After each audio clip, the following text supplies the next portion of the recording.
Welcome to the Reset podcast for the Black working class. I am your host, Mr. Andre Clay. And on today's show, we bring to you the beginning of a very special series of episodes that we want to showcase and highlight some of the activists, some of the advocates that do a lot of good work in a lot of our towns for the disenfranchised, the impoverished. And so today we have a grassroots spotlight featuring the Echo Development Center out of Aurora, Illinois. And today's show will be a call-in show a little bit later on in the broadcast. That number for you will be 708-414-0849. Again, that's 708-414-0849. And with that, let us begin. Today's show, the Echo Development Group. Hello. Hi, hello. Glad to be here. Thank you. Yes. I'm Betty Malone, and this is our Alyssa We Dockery. can't hear him talking. We can't hear you. No volume. I do apologize. Ladies and gentlemen, I've heard a lot about this organization over the last few years. They've done a lot of good work, working with the homeless, working with the elderly, working with the youth. And so few episodes, Ms. Dockery in particular, I would see her comment on some of the episodes. And so I had to do my research. I had to find out who she was, and I learned a little bit about the organization. Some of the other activists that have been on the previous episodes spoke very highly of this organization. So, of course, I had to have them on. And so today, without further ado, ladies and gentlemen, I want to bring to you the Echo Development Center. Say hi to everyone, ladies. Hello. Good evening. All right. Well, I definitely want everyone to get to know you, ladies, to learn more about you and what you do. So, first question off the bat, want to know from you, what is the Echo Development Center and what services does your organization provide? Well, Echo Development Center is a 501c3 organization in social services here in Aurora, Illinois. And so we're just excited about working in our city.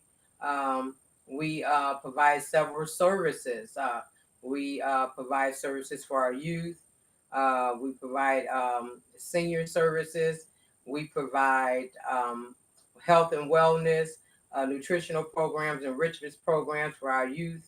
Also some services for our homeless prevention program. And so, Ms. Betty? And for the our young adults too, as well. And that's out here that needs job. We have job placements. We try to get job placements for them. If they need a ride, we're servicing that. So Echo has been going on for a while, and Okay, all through right. God's grace, yes. That's what's up. And weekly, we do provide services. Right now, we're currently doing food distributions. We partner with the Northern Food Bank. Also, we have a new partner that we're partnering with, Grace and Peace. We're partnering with several organizations. So we're providing food boxes every week for our seniors. We're providing hot lunches on Thursdays for our seniors, and also PPE supplies bi-weekly. So we're out there, in the groundwork, not us, but our volunteers, our Miss Betty, the volunteers, our board members, they're doing a wonderful job. They're actually troopers. And so my daughter, she's the CEO. She's not La Paris Pryor. She's not able to be here today. She's working, but all of these wonderful people are doing a great job in providing those services for our seniors and our youth and our homeless prevention program. Very good. That's very impressive right there. Okay. Well, the next question I have for you, when was Echo founded and why? Echo was founded in 2015. Okay. 2015, and extend from when we were back in Jericho Circle. If you heard of Jericho Circle, we were doing work there as a residential council. And so when Jericho Circle was torn down in 2011, I knew that God wanted us to move farther.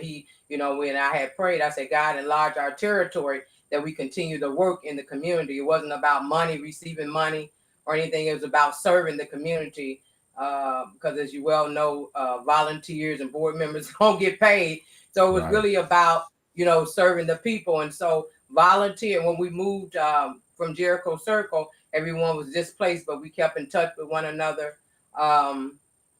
We asked God to enlarge our territory. And then I found one day I was traveling down the road and there was a big crowd at a church. And I was like, wow, I wonder what they do there. And then, there was a God already working. So volunteered at that church for a couple years. And then God opened a door for us. And we were, given a facility to provide these services that we needed. Okay. Okay. All right. All right. Yeah. Wow. I came in with her on in 16, was it? 16. Mm-hmm. And we there was so many children committing suicide around here in the Aurora area and beyond in the Fox Valley area. Right. So I had came to her with a vision that I had been written down since 2008. And I had a journal and I was looking through my journal and I happened to run across Arlissa and she was telling me about what she does. And I Okay. told her I'd be glad to join. So Wow. that's how I became board with Yeah. her. Yeah. Very Came powerful aboard. young woman, Miss Malone. I Mrs. heard Malone. that. I heard Yeah. that. I heard that. Yeah. That's beautiful. I like to hear stories about people being inspired, to lend a helping hand to help out others. Because Yeah. definitely in our community we need to be helping out each other as much as we can. Yes. So, okay then. Well, I do want to ask you, it within the Echo Development Center. I know that you ladies have a lot of folks that volunteer to help. But officially, who are the members, and what roles do they play within the organization? Okay. I know you don't want me to talk too much, but No, I go passed ahead. the mantle. I was actually in the beginning when we weren't 501c3. I guess the president or whatever, but that mantle was passed over to my daughter because in doing all of her childhood, she watched mom, work in the community. So she took on that mantle. She did very well. So Miss LaParis Pryor is our CEO. Okay. Miss Betty Malone here is our COO, Chief Operator Officer Operator. She does a wonderful job. Kat Scott, she is our Chief Executive Vice Chair. Very good in the community. She does a lot of our outreach. We have a CFO, our financial officer. Tamika Griffin is one of our vice chairs. And so we have a lot of individuals. Those are the board members, Miss Cat Scott, Miss Betty Malone, the Paris Pryor, Tamika Griffin, Treese Taylor, Treese Taylor, my daughter, and Tiffany States is a part. They all come to volunteer and help out advisory, and Treese is advisory of ours. Okay. All right. All right. And I'm still just sitting back. I'm the executive director basically. Gotcha. So, I make sure everything is, in part. And Right. we all do a good job working together. And so I'm glad that these young women, that's our goal, is to teach the young people, like Miss Betty's, teaching her daughters. I taught my daughter. So we're teaching them to leaving a legacy for them so they can follow in those footsteps, knowing how to work. And that's what it's all about, being a trailblazer, being a leader, to teach those young women to come behind us and go forth and move. And so with our CEO, our COO, our CFO, our advisory board, everyone is doing a great job. Yes, and we appreciate every last one of them. And without them and without the volunteers, Echo Development Center wouldn't be what it is today. Absolutely, absolutely. It's very impressive to see how structured you are, and you mentioned you being a 503c. So, I'm familiar with some of the other advocacy groups, some of the other organizations, but your decision to become one, why did you make that step to become one? Because I know many of them are not, as much as they're doing in the community. A lot of them decided not to become non-for-profit. But why did you make that decision to do so? Basically to serve. We saw the need in the community to serve. Of course, it wasn't about money because as volunteers, you don't get paid. So our biggest concern was our youth at that time. We were over in Ward 2 where Wani Gaza is the alderman. I used to attend. We were attending the meetings, and we saw that there was more crime in that area. And I knew at that time when God had opened that door, that was an opportunity for us to get our youth. And so it was about, serving the community, getting our youth together, preparing programs for them. And so that's exactly what we did. Father at the church over there in Aurora, I was volunteering for a while, and he took me down in the basement one day. And he's like, Miss Doctor, I want you to come down in the basement when you finish, volunteering upstairs, come downstairs. I said, okay, I never knew there was a downstairs. But when we got down there, it was a whole community center, dusty, lying dormant. And so he's like, I want you to be able to use, and that was just perfect because we wanted to get our youth. And at that time in 2015, that's exactly what we did. We were doing Bible studies, started off with a little Bible. We wasn't 50C3 at that time. We were doing Bible studies. We were mentoring the children, and we were partnering with that at that time, Aurora Township, to provide them nutritional lunches. And so it was basically about serving the community and not, nothing but that. Because for a long time, we had to provide our own funding for those programs to continue. Got you. So, what benefit has it been? Have you seen being a 503c? What benefit do you see being one versus not being one has for your organization?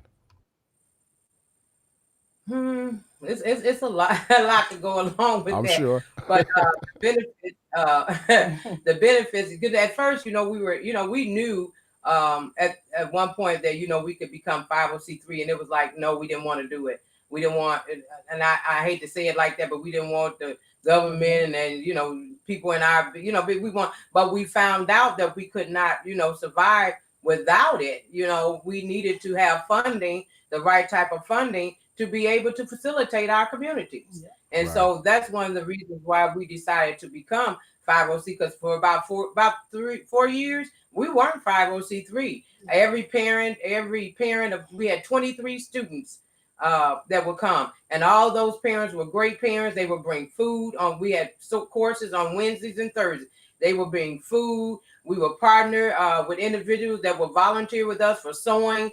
We had one of the principals at the school that did music. So we were truly blessed because we didn't have the funding at that time, to be able to do what we needed to do for our kids, but we kept moving. We made sure we got books, and people volunteered and gave us donated books.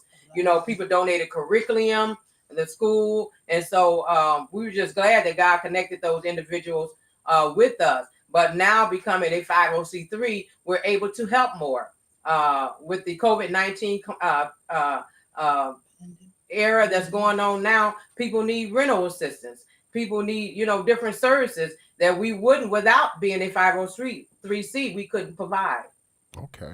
Right. I often ask that, and you're right. Some people do have the attitude that they don't want the government involved in what they do, but like you stated, for you to survive as an organization, for you to continue to provide the services that you do, the funding, that comes along with being able to be a non-for-profit, it goes a long way. And so I understand. I do understand. Okay. Well, folks, if you do want to call in, if you have a question for any of the two ladies, that number for you will be 708-414-0849. Again, that's 708-414-0849. But I do have another question for you. Like to know more. With the re-election of Mayor Richard Irvin here in Aurora, Illinois. And actually, I would say, this would actually extend to any city where grassroots organizations are working, and they, you ladies, you see, with boots on the ground, what people are going through. You see the suffering that happens. You see the the misfortune that's out there. You see it one on one. And so Yes, when it comes to local government, when it very comes to much. local government, I want to know from you ladies, what role do you think local government should be playing, if they're not, to resolve some of these issues that you ladies are seeing? Ms. Betty, you want to answer that? Yeah. Well, I feel that local government plays a big part with grassroots organizations. I think there should be a stronger relationship, uh, with our agencies. Why? Because we are the eyes and the ears of the community. Um, when the city hall or the city agency, city governments, when the aldermen's offices are closed 9 to 5, we're in the trenches. We're still there. We're out there. We're seeing. We're hearing what's going on. We know the needs of the community. Why? Because we're serving them. And so if the government and the city have more relationships with your grassroots, you can come together and build a stronger, or you can build a stronger city. One Aurora, yeah, a stronger city. Why? Because we're out there in those trenches. We know, and if people seem to not communicate with people that they cannot trust. But if we're out there being, the eyes and the ears and hearing the people and listening to the people, well, they feel that they can trust us.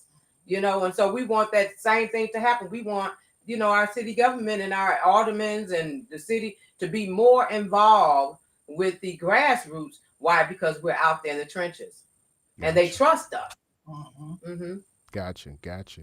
Well, again, with Mayor Richard Irving being reelected to office, I do want to know from you ladies, what what does the Echo Development Center hope to accomplish with local government during Mayor Irving's second term?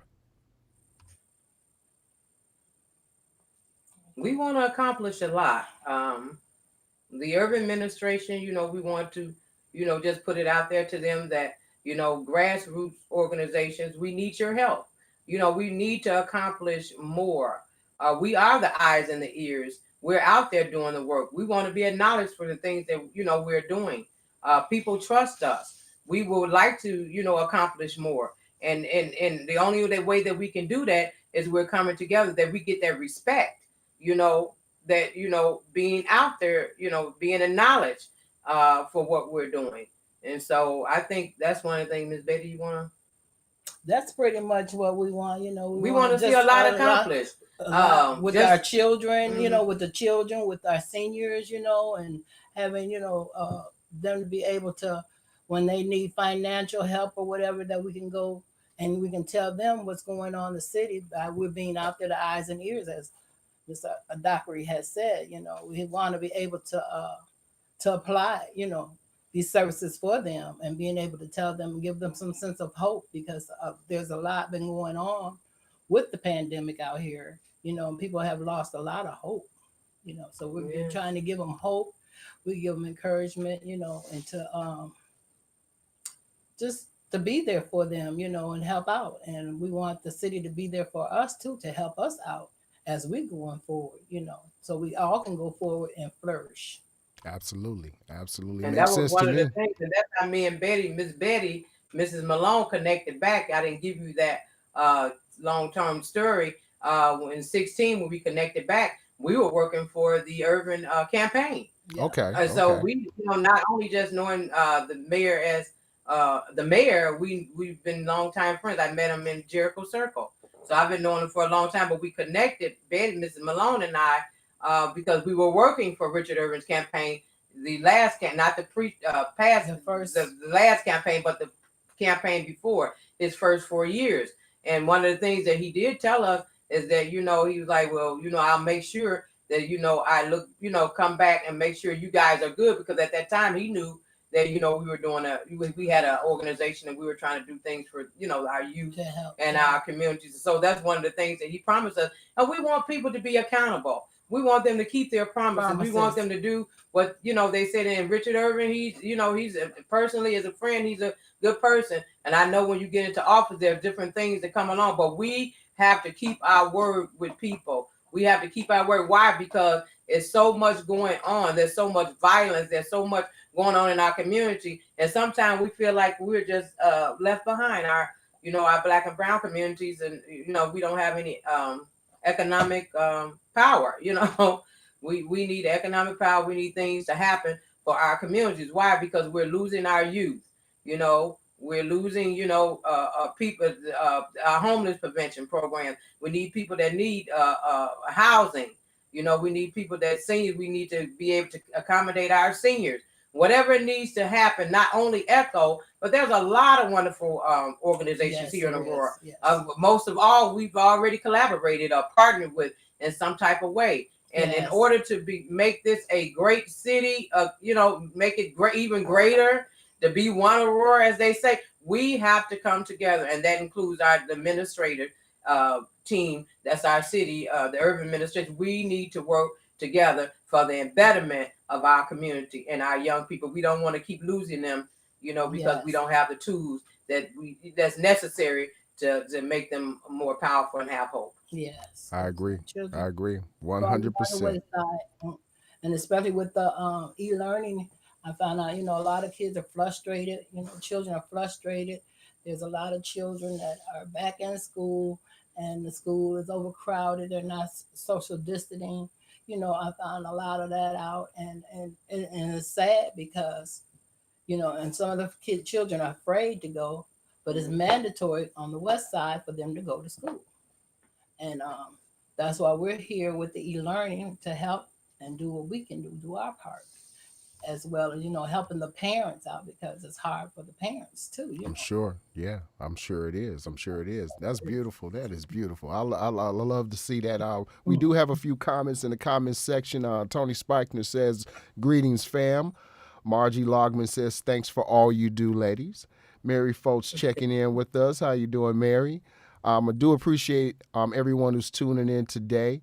And if you want to get to know more about the Echo development, I will be having the ladies provide their contact information for you. Again, phone lines are open. If you wanted to call in, that number for you is 708-414-0849. Again, that's 708-414-0849. And before we do go, I do have one last question. Okay. With all that you do, with all that you have done, what is the long-term goal for the Echo Development Center? Our long-term goal is to provide, continue, and increase the services that we're doing, to increase our senior program, to increase our youth program, to increase our homeless prevention program. One of the things that we're doing now, we're looking to purchase a van. We're also looking to purchase a facility that will be able to facilitate and accommodate those individuals that don't have anywhere to go. So we want to increase more of what we're doing. Our mental health program, we're partnering with some great partners, Amita, Pravina Mercy, different organizations that is helping us provide mental health workshops. We're getting ready to do a big workshop in May. We're getting ready to have our annual fundraiser, and these things will help us to be able to do more for the community. So those are some of the things that our long-term goals are: to continue to serve the community and provide what they need, and whatever they need, we want to be able to supply for them. We want to stem the tide of individuals that are hurting, that's displaced. And so that's what we want to do, to continue to serve, increase our serving, and to be a beacon of light. And that's what our motto is, Echo Development Center, a beacon of light. We want to give hope to the people. Yes. All right, all right. Anything else, Miss Betty, that you want to add to that? No, pretty much has said it all. But we want to be the help for this community, and we want to be able to provide these things, and because God has enlarged our territory. Yes, He has. And so we just want the facilities and being able, the means to do what we need to do, to because we started this out of our pockets, Right, providing and doing things. And my husband, when he was here with me, he was alive. Um, he would always be fussing, about, but he would study, giving out, giving, Right. yes, you Yeah. know. Yeah. yes, And yes, so, God blessed him to be able to, to give. And he did support me, with yes. That's what we were beautiful. doing, So that was, and I lost him in 2020, November. November. Okay. And it was, it's been an ongoing thing, where I want to do more and leave the legacy for our children, our grandchildren, our children, because all of them are our children. Yes, All of Absolutely. the children are our children, and we have to be like a village to take yes, care of our Absolutely. children. And Right. and the parents, we have to be able to help them so yes. they can be strong for their children.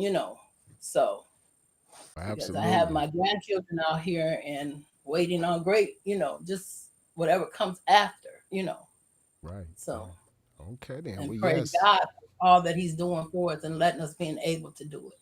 Yes, Yes, ma'am. yes. God has really been um just to give a quick, I don't know how much longer we got, but I after Take Miss your Betty time. Take guys, your time. usually Mr. Brandon Gilliam tell me, Miss I listen, don't die crying, because I'm a crybaby, Betty is too.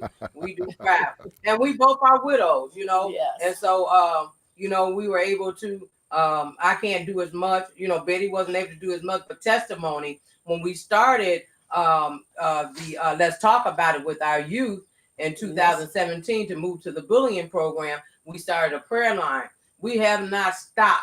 That prayer line has been going since 2017 of November. We have sometimes youth on there, sometimes we have seniors, but we're praying. And I know that God has enlarged, like Miss Betty said, enlarged our territory and heard us, because we had 2 individuals on our board that was really sick that needed kidneys.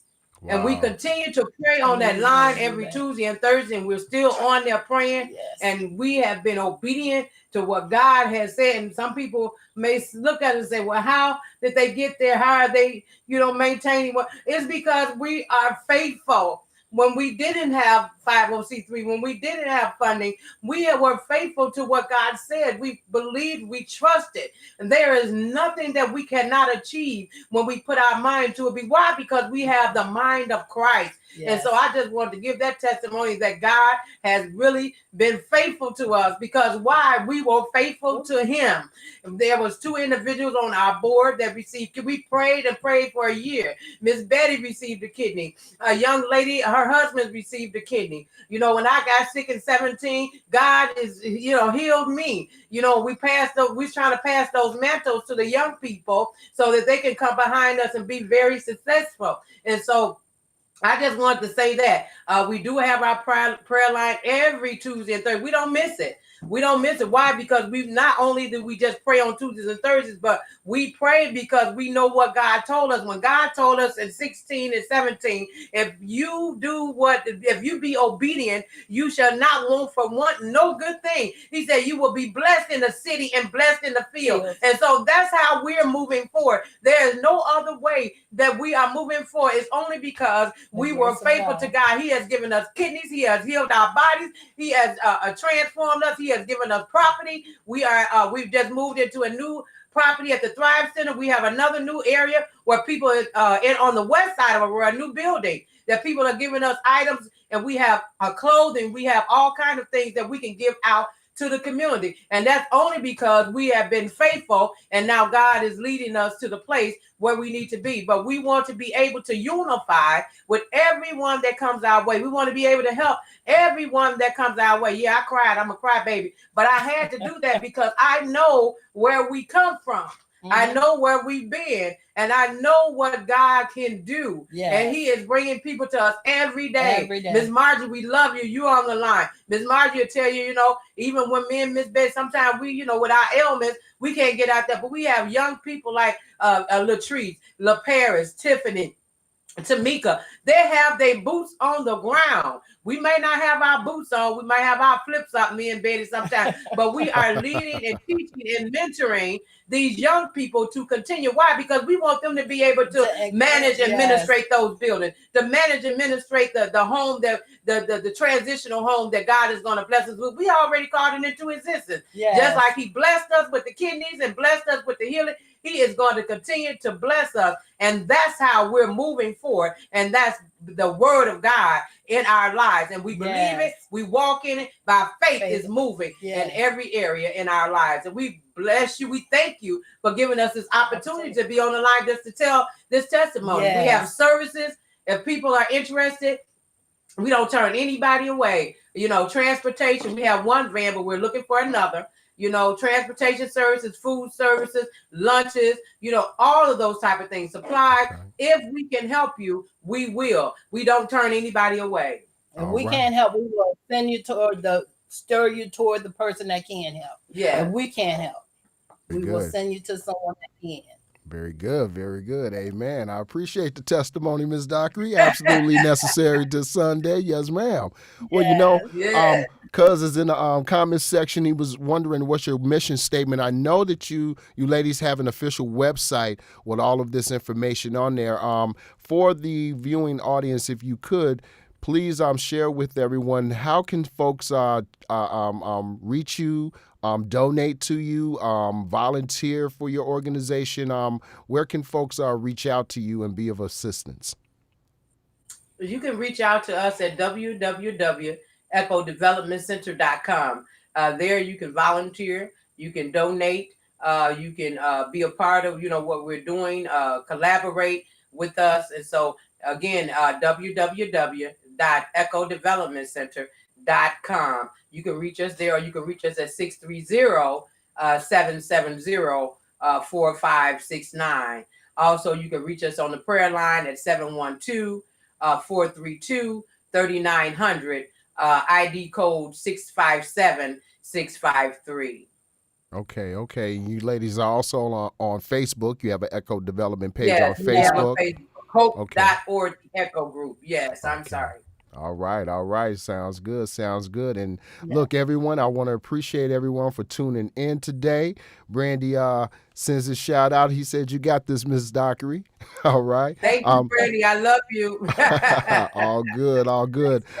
No problem. Ladies, stay on the line with me. And everyone, thanks again for tuning in with us. And please be sure to reach out to the Echo Development Center. Find out about them more. Learn about them. Donate to the organization. Help these ladies keep it going, because Lord knows we need this help in our community. Enjoy the rest of your Sunday, everyone. Good night.